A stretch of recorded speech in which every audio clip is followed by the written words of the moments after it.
Olá, tudo bem? Boa tarde. 2h15. A gente atualiza agora as últimas notícias do Brasil e do mundo neste sábado, 7 de fevereiro. O compartilhamento de um vídeo racista pelo presidente dos Estados Unidos, Donald Trump, ainda repercute por lá. O material foi apagado das redes sociais do republicano, mas ele se recusou a pedir desculpas pelo caso. Trump disse não ter visto até o fim a publicação que representa o ex-presidente americano Barack Obama e a esposa dele, Michelle Obama, como macacos. Quem tem mais detalhes é a nossa correspondente em Washington, Mariana Jangiacomo. Bem-vinda, Mari. Boa tarde. Oi, Pedro, obrigada, boa tarde a todos. Pedro, Trump falou sobre o assunto porque foi questionado por repórteres a bordo do Air Force One e disse que não vai pedir desculpas porque não cometeu nenhum erro. Segundo ele, não foi ele quem publicou esse vídeo nas redes sociais, foi um funcionário da Casa Branca que não assistiu ao vídeo inteiro. Porque, Pedro, eu vou explicar, a gente não vai passar esse vídeo, a gente não vai mostrar esse vídeo racista aqui na CNN, mas eu vou explicar o contexto. Era um vídeo que falava sobre alegações de supostas fraudes nas eleições de 2020, e aí mais para o final do vídeo aparecia essa imagem de 1 segundo em que os rostos de Barack e Michelle Obama foram colocados nos corpos de macacos. Então aparecia essa imagem racista e aí o vídeo voltava a falar sobre as supostas fraudes nas eleições. Esse vídeo foi publicado nas redes sociais do presidente dos Estados Unidos e ficou lá por 12 horas. A princípio, a porta-voz da Casa Branca, Karoline Leavitt, tentou minimizar a situação, dizendo que era apenas um meme, comparando políticos americanos com personagens do filme O Rei Leão, em que Donald Trump era o rei da selva e democratas apareciam retratados como animais. Mas claro que as críticas foram muitas e vieram de todos os lados, tanto da oposição quanto de aliados do presidente americano. O único senador negro republicano, aliás, Tim Scott, chegou a dizer que essa tinha sido a coisa mais racista que ele tinha visto vindo da Casa Branca. E aí, 12 horas depois, então, desse vídeo no ar, na página, no perfil do presidente dos Estados Unidos nas redes sociais, esse vídeo foi apagado. E aí, uma fonte disse à CNN que ele tinha sido publicado por engano por um funcionário da Casa Branca, e depois Donald Trump reforçou essa alegação, dizendo que ele viu o começo do vídeo falando sobre as supostas fraudes eleitorais, passou para um funcionário que publicou esse vídeo sem assistir até o fim, porque segundo Trump, se essa pessoa tivesse visto o vídeo até o fim, tivesse visto aquelas imagens, não teria publicado. A gente separou exatamente o que disse o presidente americano sobre isso, vamos ouvir. A number of Republicans are calling on you to apologize for that post. Is that something you're going to do? No, I didn't make a mistake. I mean, I look at a lot of thousands of things, I looked at the beginning of it, it was fine. They had that one post, and I guess it was a takeoff. By the way, a lot of people covered, if you look at where it came from, I guess it was a takeoff on The Lion King.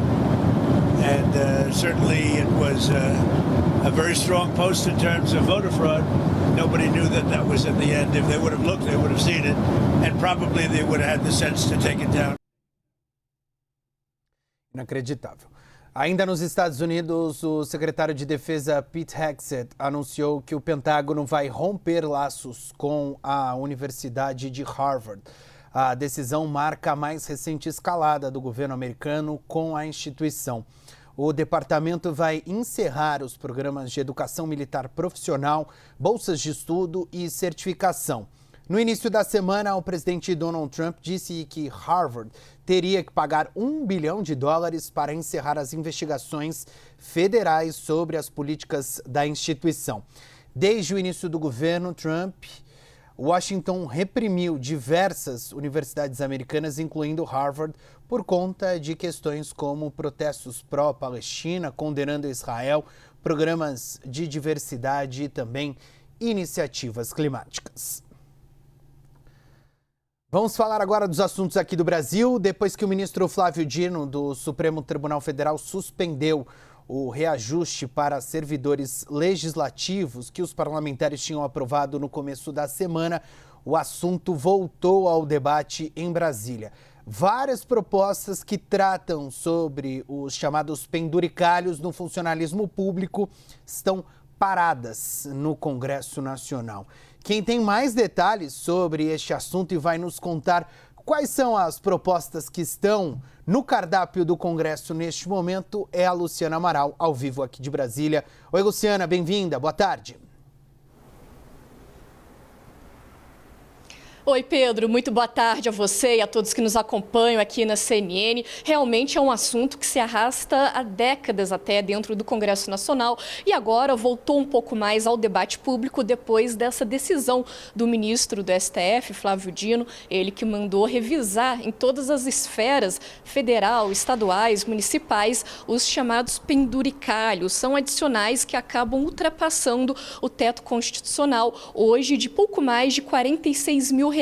E também essa medida aconteceu logo depois que o Congresso aprovou a toque de caixa, também um reajuste para servidores do próprio Congresso, que também poderia, então, ultrapassar esse teto. Bem, o que está, então, realmente no cardápio hoje em dia? São cerca de 10 propostas sobre o tema, que incluem uma reforma administrativa, o chamado Projeto de Lei dos Supersalários de 2016 e um conjunto também de projetos parecidos que tramitam juntos. Em comum, eles buscam atacar verbas indenizatórias, auxílios e outras vantagens que hoje não estão previstas em lei e que acabam não entrando no cálculo do teto constitucional. A reforma administrativa é uma das mais recentes. Foi apresentado ali um novo texto por parte de um grupo de trabalho no segundo semestre do ano passado, só que aí, depois, esse assunto simplesmente morreu dentro da Câmara dos Deputados. Não se viu mais avançar uma proposta de emenda à Constituição que tinha sido, então, encampada por esse grupo. O presidente da Câmara, Hugo Mota, falava que era uma das prioridades dele, inclusive como marca da sua gestão. No entanto, esse assunto acabou não andando mais. Eu conversei com o relator Pedro Paulo sobre o que ele achava agora com essa decisão do Dino. Ele até vê uma esperança, tem ali uma possibilidade de se voltar com esse assunto, mas mesmo assim a gente apurou que é difícil, os políticos não querem necessariamente tomar decisões de reformas em um ano eleitoral, decisões que podem afetá-los politicamente. E só para complementar, o projeto dos supersalários é o que mais avançou, mas ele está, na verdade, então, parado no Senado Federal desde o fim de 2023. Então é isso, várias propostas, mas nada ainda realmente de concreto, Pedro. Verdade seja dita, né, Luciana? Os políticos não querem em ano eleitoral e em nenhum ano discutir propostas que acabam diminuindo os benefícios deles mesmos. Obrigado pela sua participação, até mais, Lu. Em entrevista ao Bastidores CNN, a deputada federal Tabata Amaral, do PSB, criticou a aprovação dos chamados penduricalhos para servidores públicos. Segundo a parlamentar, o momento é de aproveitar a decisão do ministro Flávio Dino de suspender esses benefícios para pressionar o Congresso, que deve revisar a questão em até 60 dias.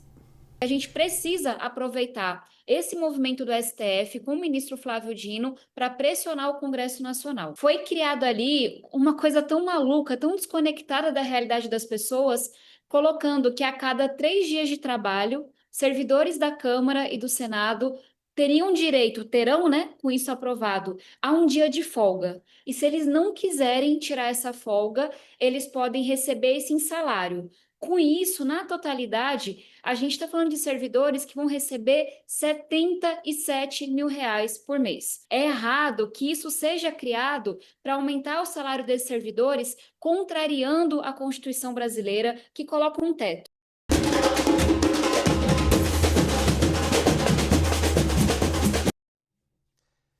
Já é carnaval, hein? As cidades de todo o país já estão se movimentando para as festividades do carnaval. O carnaval oficialmente começa na semana que vem, mas o pré-carnaval é sempre muito movimentado.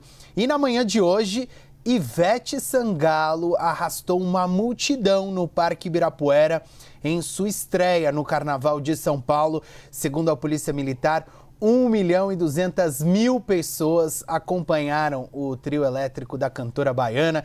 Quem acompanhou tudo isso no meio da galera é a Natália Lauxen. Ivete Sangalo botando a galera pra pular aqui do Ibirapuera. Primeira vez que ela puxa um trio elétrico na cidade de São Paulo, nesse pré-carnaval que tá com tudo. Olha só a galera animada, Ivete cantando os maiores sucessos, todo mundo cantando junto com ela, desde as 9 horas da manhã aqui no Ibirapuera. Trio elétrico pela primeira vez, puxado pela grande musa do carnaval, Ivete Sangalo, aqui em São Paulo. Ela que estreou também no Rio de Janeiro na semana passada. Outros artistas de peso já estão aqui curtindo a rainha do carnaval, como Pablo Vittar. E a gente também sabe que esse bloco aí é tradicional aqui no Ibirapuera. Sempre tem uma movimentação muito grande, circuito de mega blocos tradicional de São Paulo, que costuma receber um grande público. Todos os foliões aqui curtindo desde cedinho no Parque Ibirapuera, nas imediações do Parque Ibirapuera. Ivete Sangalo levantando poeira, levantando a galera aqui em peso no Carnaval de São Paulo. É só um aquece, porque o Carnaval mesmo tem mais de 627 blocos já inscritos. Um recorde também para a capital paulista, superando a marca do ano passado de 600 blocos. Sensacional, hein? Quem pede, pede. Ivete Sangalo no Parque do Ibirapuera. Agora, olha só, curtir o carnaval está pesando cada vez mais no bolso. Essa galera que estava aí bebendo, comendo, todo mundo está gastando um pouco mais. Um levantamento da Rico mostrou avanço principalmente nos preços das bebidas e das passagens aéreas nos últimos anos. Vamos conferir. O carnaval pode ser um momento de leveza e muita curtição, mas um fator tem pesado a folia na última década: os preços. Um levantamento da Rico mostra que os produtos relacionados à festa tradicional aqui no Brasil ficaram 79% mais caros. Essa variação nos valores superou, inclusive, a inflação do país nos últimos 10 anos.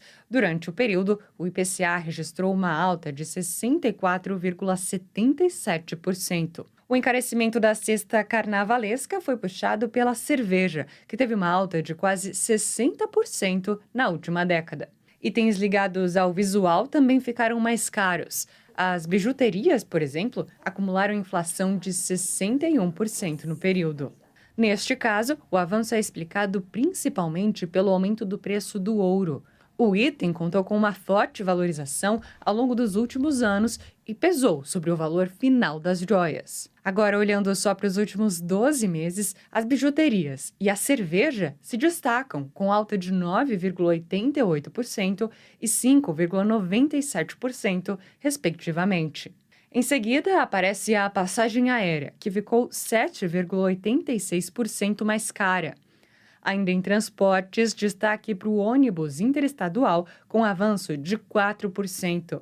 Depois, os tão queridos artigos de maquiagem, que encareceram 3,27%. Os analistas apontam que o aumento dos preços tende a seguir a inflação, mas, nesse caso, quando relacionados à renda total do consumidor, os avanços não acontecem simultaneamente e nem na mesma intensidade. A alta no dólar é um dos fatores apontados também pelo levantamento para explicar o avanço nos preços. O cenário do câmbio encarece insumos que são, em grande parte, importados. E assim, a folia pesa cada vez mais no bolso dos brasileiros. Bom, e para economizar, tem muita gente aqui na CNN que está de plantão, então não vai poder curtir o carnaval, só vai poder informar você sobre o que está acontecendo. Essas foram as principais notícias do momento. Você fica agora com o Viagem e Gastronomia. A gente volta ao vivo às 3h15 da tarde. Pense bem, pense CNN.